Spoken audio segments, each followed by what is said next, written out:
Wala hei kan location hi minon zot thina kan umna mun hma hei kanon da le o zangai na petrol pump atang khan bong kon lampanin hei ron tlan thlanga mizo kar bazar te ron tlan pel thlanga hei ti hian a video hi lo en top mai ru o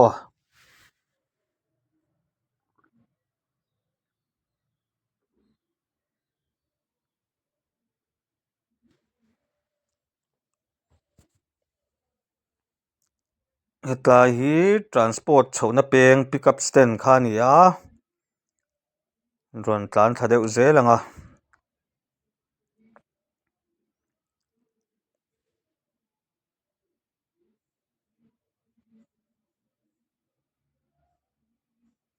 chuan khutlai loka khuan bong kon south waime hall alo omani kong ana ding lama khan lian puin alo omanga a hai thei lo ani a hmu mai thei lo hei lian lutuk hemi opposite chia hi ni mai zau lai tak hi kanom na nia hei bong kon south waime hall hei ding lama hian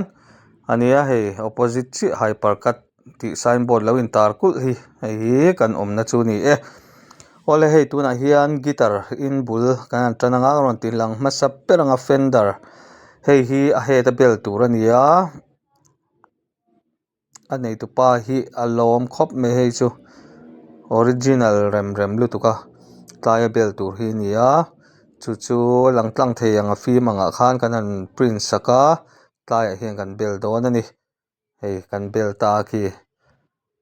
ori tak ani ori tak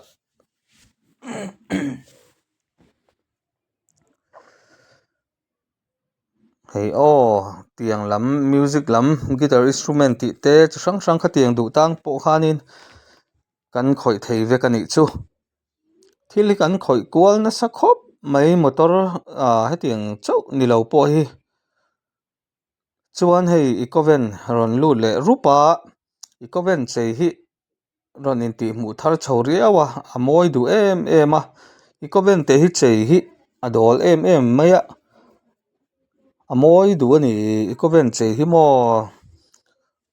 thenkhat phei chu design sa mahni duh ang thau design te ron nei thlap thei ula in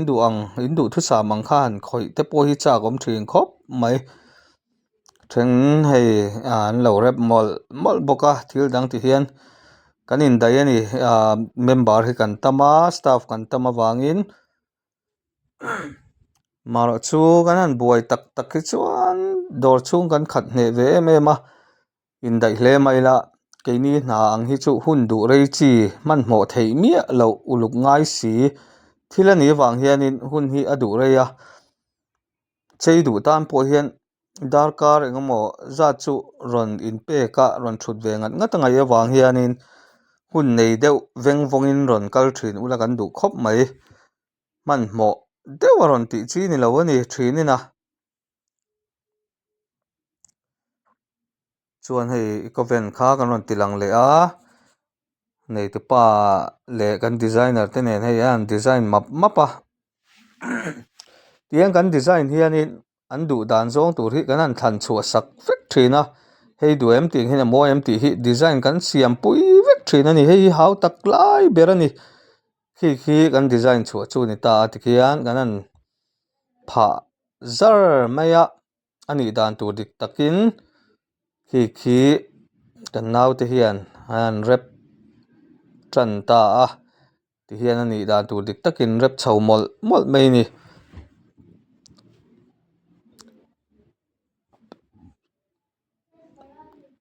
heng design hi phai lama te sap hmun dangah chuanin to duh khawp mai a design hrim thil design tir a hi a to duh ani aizawl ah pawh hianin an in chhiar fang zel ani logo pakhat design tir ngot pawh hian sanga te a in chhiar ani designer hian keini lir thei an rawn kal a a nalh ber an duah two wheeler te a bikin an design char chara sanga zanga in a vaiin kan an khawih sak hi chu kan ha man nen design engkim nen hi chuan a in phu lo ve deuh em hi kan ti ve nuah thin ani mahse soile soihnung ang khan mitin ban phak nih a tha ber kan tia chu wangin mitin ban phak ni mai hi kan du ani chuan hei kan lo kan design chua kha kan han rep pum ta han moi khop mai hei po min tlan liam san le ta a hei ti hian full design chu ni ta ni chuan hetlai hi ti ran to na nia en tok site hi khi bong lu nal deuh mai in anei tu pa hian a ron du a kan nula Catherine in han rep sakan kat sak le veka chuan ignisi hei hetlai kong khar kal chhawa hi carbon fiber ji ang chi a hraw deuh chi khan a du a chu chu kan tih saka chuan hetlai te pawh hi carbon fiber ang khanin kan tih sak boka chuan saw lai dum hnuai len phei te pawh saw kan tih sak boka chuanin kong khar zone ah hian milem van tir kauh lampang deuh reuh ang hi a du boka bonnet hnuai ah nen chu heng ho hi ni ta a kan bel sak le don ni film vek chiang ah khan kan print a chu kan an bel sak boka nga bel mek a khi du dang dai thin khop mai then hi chuan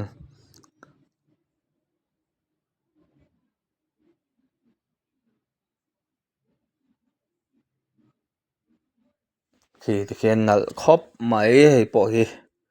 eng molai han ti zeuh pialama khi tiang khianin milem da le zeuh a common lo le tlat heng te pawh hi hei ma hei hi du boka kimi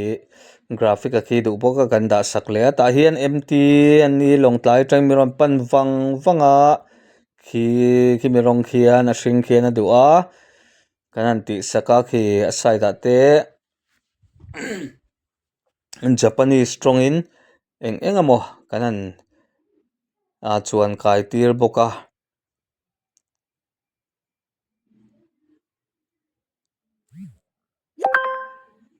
hei ti hian sticker ang chi kha chuang kai vek boka hei hi clear coat tin ti kan an tum deuh rum ma se mi rong hi nal ka ti ma zo ka met hi ti le sia wangin ti hian a putlang don ta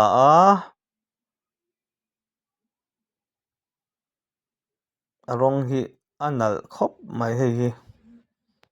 chuan hei hi Aerox mai cheta ni a hemi rong ho hi an thlanga vat mai na ti hian thon vekan bil veka han vuah khawm le thin ani hun hi thasen hi tam khop mai an ron kala design turte an nei lawa chang hi chuan an design na thuak man na satangai box sia chu tak an thon vekan bil veka vuah le veka chuan hei spa hong thar tur ten ni a hei hi city spa an ni a kan du heti eng hi min tih sak ro un tia film chi vek anga khan kan print a hei pawh hi kan han bel saka ti hian thil dang te pawh kan la chei bel le zel dawn ani mar chu hei kan han ti chin phota hei a ti mawi riau ani khi pangpar lem ang chi te khin kan an zam hual tir vela chuan hei hi helmet ami tur ani a mim sarais lama tel tur ani a ni hi hmeichhia ngat mai ani a nula ania a helmet ah hian hei hi chuan kai tir a du a tlai bor vel te khi tiang engemaw lai ah khian kan han bel kai sak dawn ani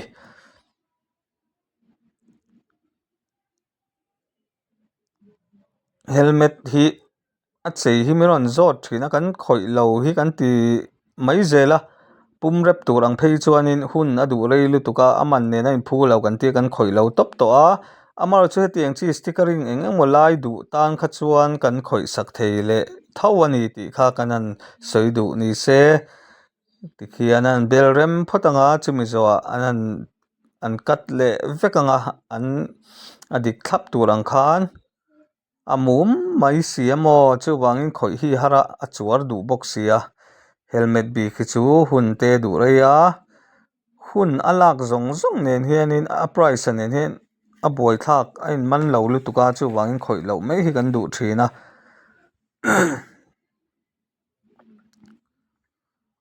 tian kan zo fel nuwa hei tian thalak chu ni ta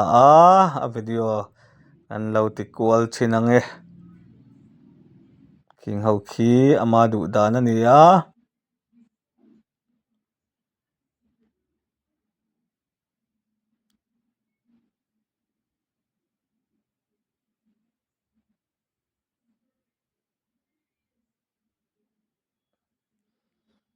tikhian clear in han kap tle wang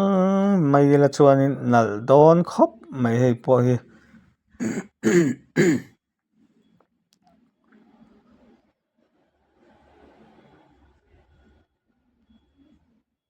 hei o lan dan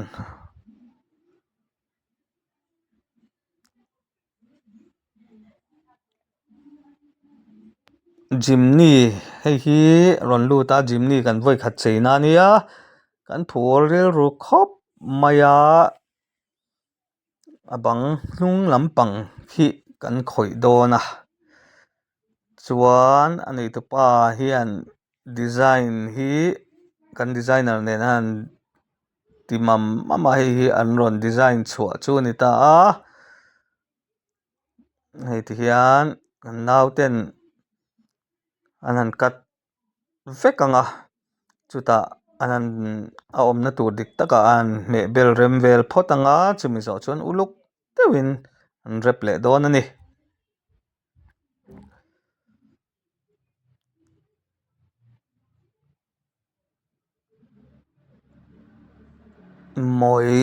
mawi pui engem aw en tin tak langang maw lo thlir zel te ang tikhian samputui ang chi kha maw transparent a kan print awangin kan hmang dawna samputui ang chi kha kan hmang dawna tikhian hi vek phawta chumi zawh an spray sar sar anga chuanin uluk deuhin an zut leh hliau hliau anga a tui awm te han zut chhuak anga chumi zawh an hit ro leh vek anga chuan a cutting a finishing an khawih lenga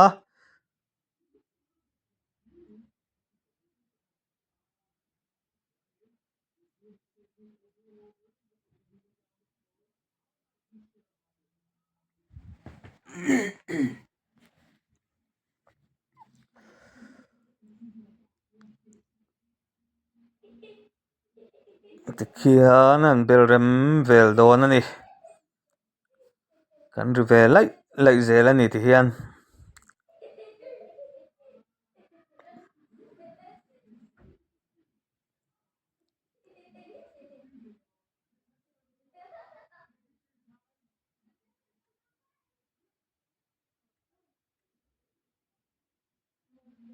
lo en zel ro aw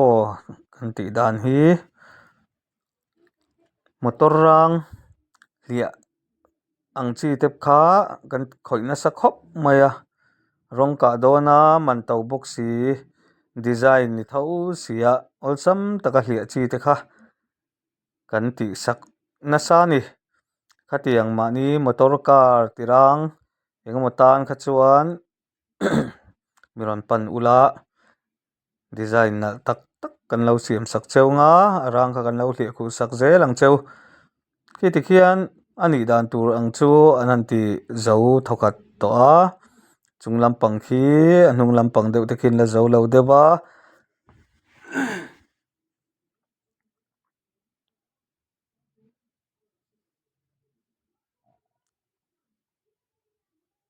a hma lamah hian engemaw sticker tereuh te pawh kan dah leh zeuh anga khi tunah hian Red Bull kan han dah tel zeuh bawk a lehlam in hei aw tunah chuan kan zo fel ta hei hi a lan dan ani ta a mawi tiu teuh reuh khawp mai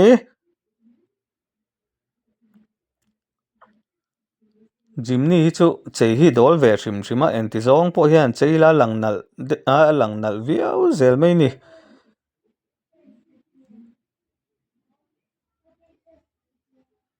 hei aw hnung lam atanga a lan dan tur ani a tikhian kan rawn la kual zung zung anga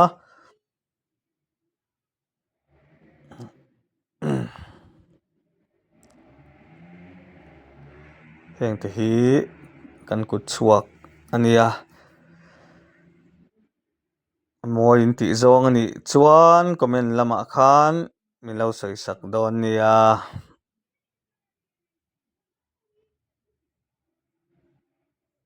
hei hi a graphic a rawng in pawlh dan ania khi rawng hrang hrang a gray a black red leh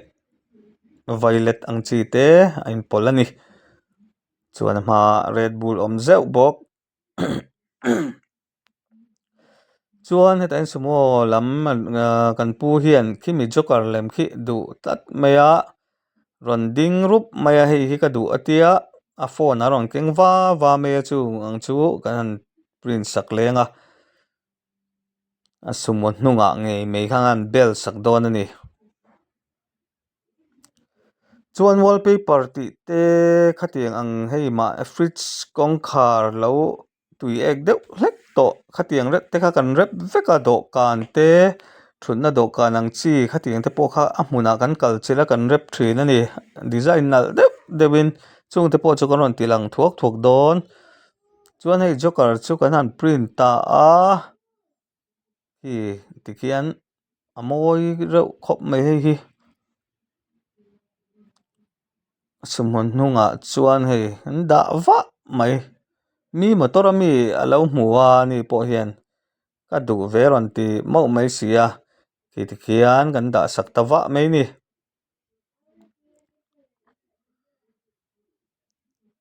chuan hetain thar rocks hi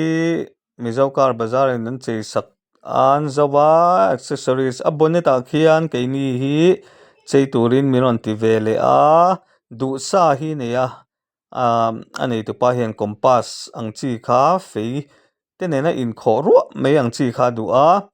chu lawng tlai lamah hawp hei pui tur ania chung te chu kan print leh vatah khi mu lem chuang kai bawk a mawi in a zuk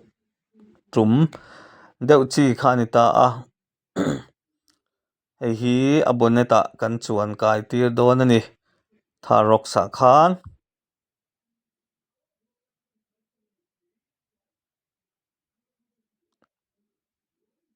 hei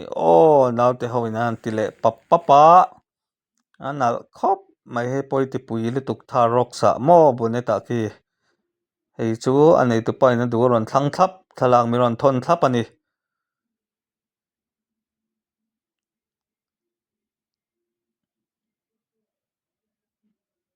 hei lo en chiang teuh hetiang duh veinom chuan kan lo tih sak dawn cheu ni mawi khawp mai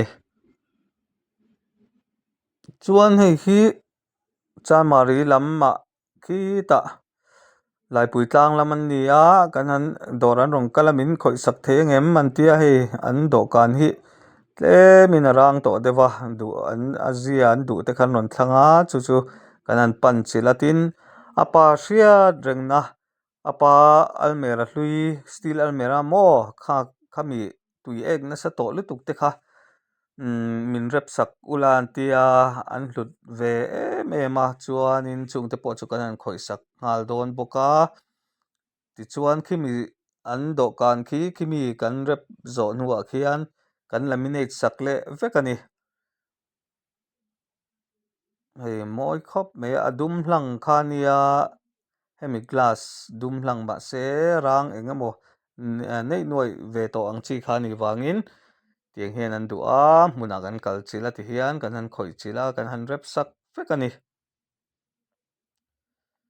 chuan hei a pa boral ta an almera hlui hi a tiral phal lova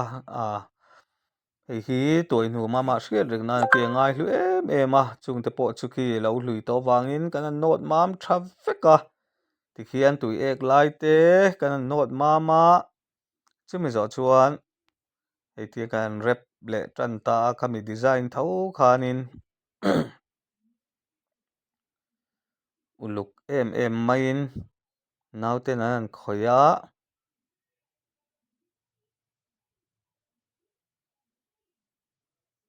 rawng te pawh an lo kah tir ve thin a mahse a lo tui ek leh thin a heng hi an duh ta zawk a tihian dawr an rawn kala kan han pan chilh a khi tikhian mawi takin kan rep chhuak ta ni design nal tak main mo tiang khan almera te fridge te dawhkan te engkim kha